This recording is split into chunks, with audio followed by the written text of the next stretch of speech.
Data sufficiency guaranteed आपको 10 से 12 marks exam में दिला सकता है, क्योंकि इससे यूपीएससी जेन्युइनली बहुत क्वेश्चंस पूछता है। कल मैंने आपको ऑलरेडी 2 कॉमन मिस्टेक बता दिया था जो आपको बहुत ध्यान देना है while solving data sufficiency questions. Today CSAT power shots day 4 और आज मैं आपको बाकी 2 मिस्टेक बताऊंगी। कल वाला एक बार देख लेते। कल जो मैंने बोला था, पहला ये था कि एक क्वेश्चन जब सॉल्व कर रहे हो तो पहला स्टेप और दूसरा स्टेप तो हमेशा सॉल्व करोगे, बट थर्ड देखना अगर नीड है तो ही सॉल्व करना, अननेसेसरी कैलकुलेशन मत करना, टाइम बचेगा। सेकंड ट्रिक क्या बताया था, ध्यान देना कि सिर्फ सोल्यूशन आना इंपॉर्टेंट नहीं, it has to be unique. X का वैल्यू +-3 है तो एक्स क्या है नहीं पता चला है, एग्जैक्ट एक ही पता चलेगा तभी वो राइट है, it has to be unique. ठीक है, आज ये बहुत इंपॉर्टेंट है, यहीं पे आपका मार्क्स जाता है ये वाले मिस्टेक की वजह से। ठीक है, क्या बोल रहा है इसमें कि जब भी डेटा सफिशिएंसी क्वेश्चन टेस्ट करो हमेशा एक्सट्रीम केसेस भी मेक श्योर कि आप टेस्ट करो। फॉर एग्जाम्पल ये क्वेश्चन देखो, इसमें पूछा गया है is x greater than y. पहला स्टेटमेंट है x square greater than y square. जब आप इसको टेस्ट करोगे आपने क्या किया, पहले में अज्यूम किया मे भी चलो एक्स को 3 लेते हैं वाई को 2 लेते हैं और टेस्ट करते हैं। तो ठीक है, आपने टेस्ट किया कि हाँ x square is greater than y square and x is greater than y, answer आपका ट्रू आया। पहला स्टेटमेंट ट्रू आया, लेकिन कब आया है, अभी तक में आपने एक ही तो हिट एंड ट्रायल किया है। यहीं पे गलती होता है कि आप जो है बाकी केसेस लेते ही नहीं हो।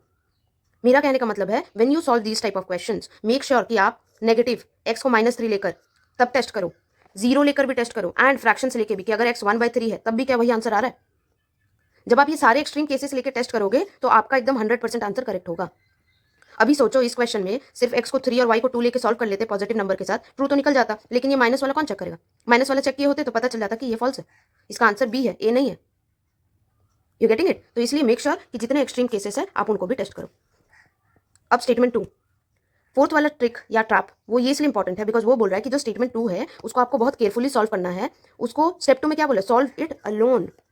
क्या होता है जब हम सॉल्व करने जाते हैं, देखो ये question is x greater than y. पहला स्टेटमेंट दिया है एक्स 5 है वाई 3 है, ऑफकोर्स ट्रू है, पता ही चल गया x greater than y. Second statement दिया है x square greater than y square. अब आपको इसको टेस्ट करना है, राइट। टेस्ट करने में पहला केस क्या होगा, चलो आपने लेट लिया एक्स 5 वाई 3। अभी की आपने क्यों लिया पता है आपको, इनडायरेक्टली ना, जब आपको स्टेटमेंट 2 अलोन चेक करना होता है ना, क्योंकि आप स्टेटमेंट 1 के बाद स्टेटमेंट 2 पढ़ रहे होते हो, कई बार बाय डिफॉल्ट ये स्टेटमेंट 1 वाला चीज जो है ना ये आपके दिमाग में रह जाता है और इसलिए आपने 5 और 3 डाल के टेस्ट किया और ये ट्रू भी निकला। But the problem is you forget कि आपको और भी केसेस लेके टेस्ट करने हैं, -0 फ्रैक्शंस वो सब लेके कौन टेस्ट करेगा, ये सब तो आप भूल जाते हो, राइट। तो जब स्टेटमेंट 2 अलोन चेक कर रहे हो तो मेक श्योर कि इसको अलोन ही टेस्ट करो। स्टेटमेंट 1 को बिल्कुल भी मतलब भूल जाओ स्टेटमेंट 1 उस टाइम पे। ठीक है, सो ये था डेटा सफिशिएंसी का क्वेश्चन, सेव कर लो इसको। आप लोग बहुत कोई देखते हो लेकिन फॉलो करना भूल जाते हो, तो do follow my channel. And ये क्वेश्चन है which I want you all to solve. Answer बताना आप कमेंट्स में, ध्यान से देखना, ध्यान से सॉल्व करना, जो जो स्टेप्स मैंने बताया उसके बेसिस पे सॉल्व करना। एंड प्लीज मुझे फीडबैक में बताओ कि आप भी तो सॉल्व किए होगे ना पहले कई बार डेटा सफिशिएंसी के क्वेश्चन, कि आप भी सिमिलर मिस्टेक कर रहे थे नहीं कर रहे थे। आप फीडबैक दोगे ना तो मुझे पता चलेगा कि मैं इसको कंटिन्यू रखूँ नहीं रखूँ, बिकॉज क्या हो रहा है, इंटरेक्शन हो नहीं पा रहा है, तो आपके फीडबैक और कमेंट्स के through he I know. Okay, so thank you everyone, happy studying.